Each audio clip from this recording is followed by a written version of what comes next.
Hello friends, welcome back to my channel. तो एक फिर से हाजिर हो गई हूँ मैं आप लोग के समक्ष एक न्यू वीडियो के साथ।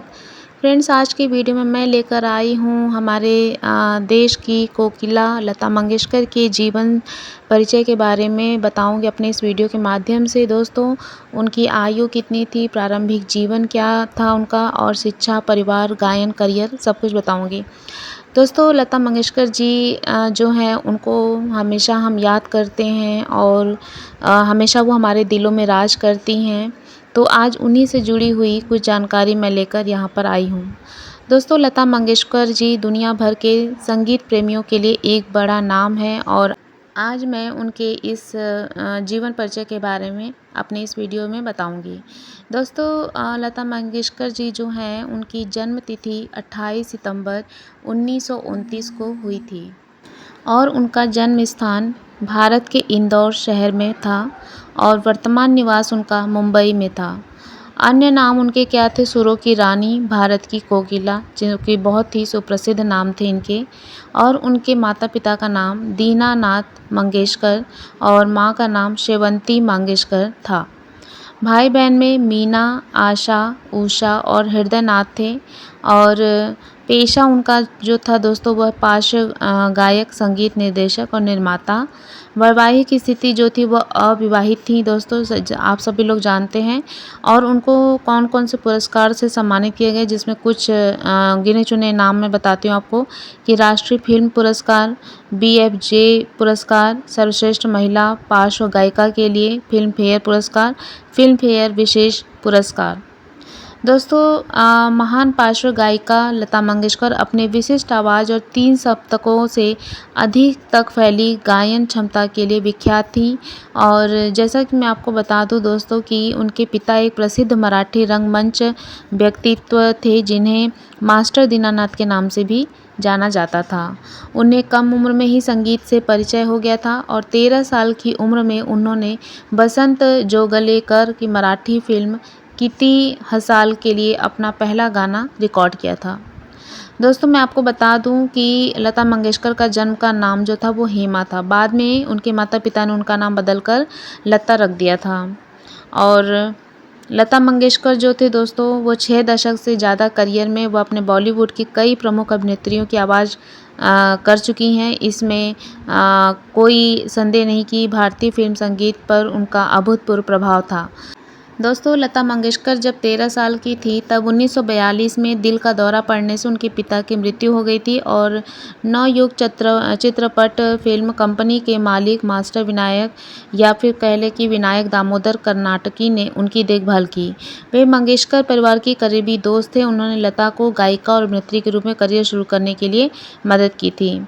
दोस्तों, 1940 के दशक में हिंदी फिल्म उद्योग में एक पार्श्व गायिका के रूप में खुद को स्थापित किया उन्होंने और 45 में मुंबई चले गए। उन्होंने भिंडी बाजार घराने के उस्ताद अमन अली खान से हिंदुस्तानी शास्त्रीय संगीत की शिक्षा भी लेना शुरू कर दिया। दोस्तों, आपको यह भी बता दें कि उन्होंने अंदाज मतलब कि 1949 में हिट उठाए जा उनके सितम रिकॉर्ड किया और उनकी हिम्मत तय हो गई।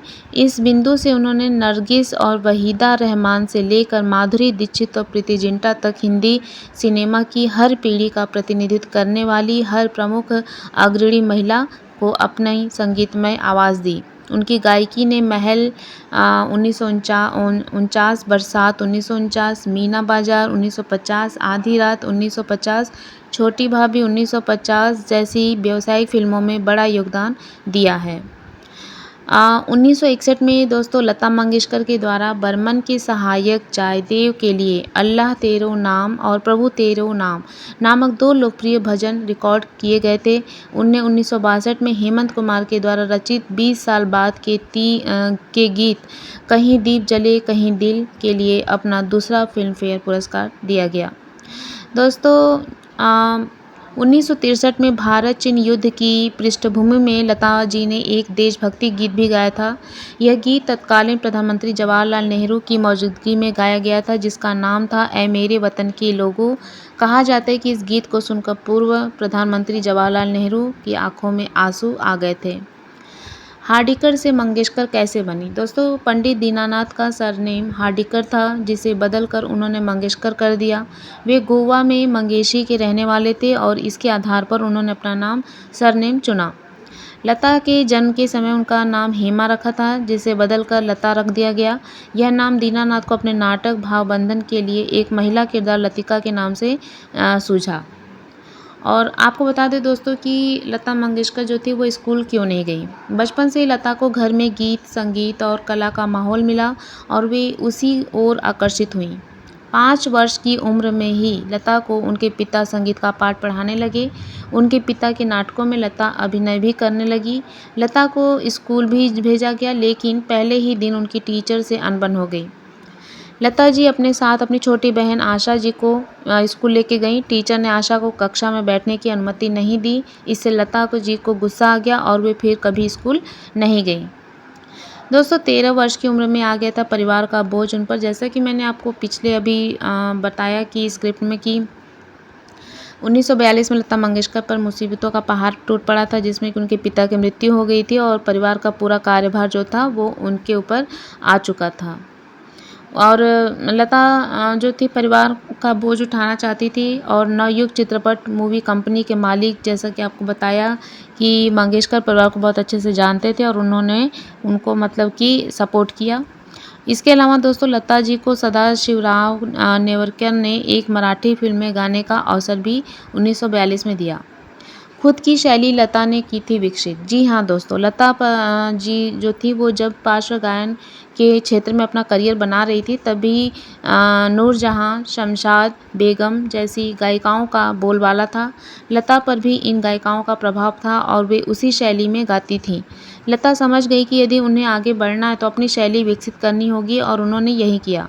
उन्होंने हिंदी और उर्दू के उच्चारण सीखे।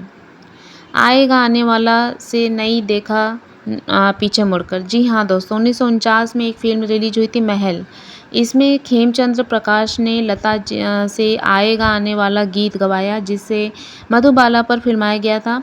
यह गीत सुपरहिट रहा। इस गीत ने एक तरह से ऐलान कर दिया था कि आएगा आने वाला आ चुका है।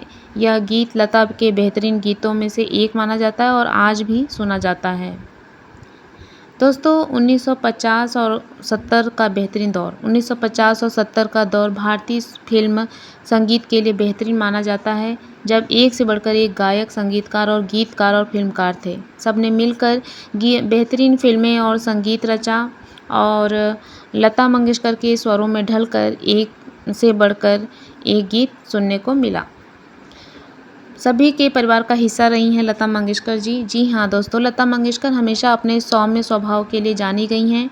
तमाम फिल्म निर्माता, निर्देशक, संगीतकार, गायक, हीरो हीरोइनों से उनके पारिवारिक रिश्ते रहे। दिलीप कुमार, राज कपूर, देव आनंद, अमिताभ बच्चन, यश चोपड़ा, राहुल देव बर्मन, मुकेश, किशोर कुमार से उनके घनिष्ठ संबंध रहे। पीढ़ी दर पीढ़ी उनके संबंध मधुर होते गए। लता को हर किसी ने अपने परिवार का हिस्सा माना। दोस्तों, लता मंगेशकर ने शादी नहीं की थी। बचपन से ही परिवार का बोझ उन पर था। इस दुनियादारी में वो इतना उलझ गई कि शादी के बारे में उन्होंने सोचने की फुर्सत ही नहीं मिली। तो दोस्तों, भारत की कोकिला जो हैं वो हमारे दिलों में हमेशा राज करती रहेंगी, चाहे सदियों बदल जाएं, सदियां इधर की उधर हो जाएं, लेकिन जो उनकी धुन है, उनकी जो आवाज़ है वो हमेशा हमारे कानों में गूंजती रहेंगी। और इन्हीं सब यादों के साथ अपने वीडियो को यहीं पे विराम देती हूँ। आई होप मेरी आज की वीडियो आप लोग को पसंद आई होगी। तो मिलते हैं अपने एक नए वीडियो के साथ। तब तक के लिए बाय बाय, सी यू।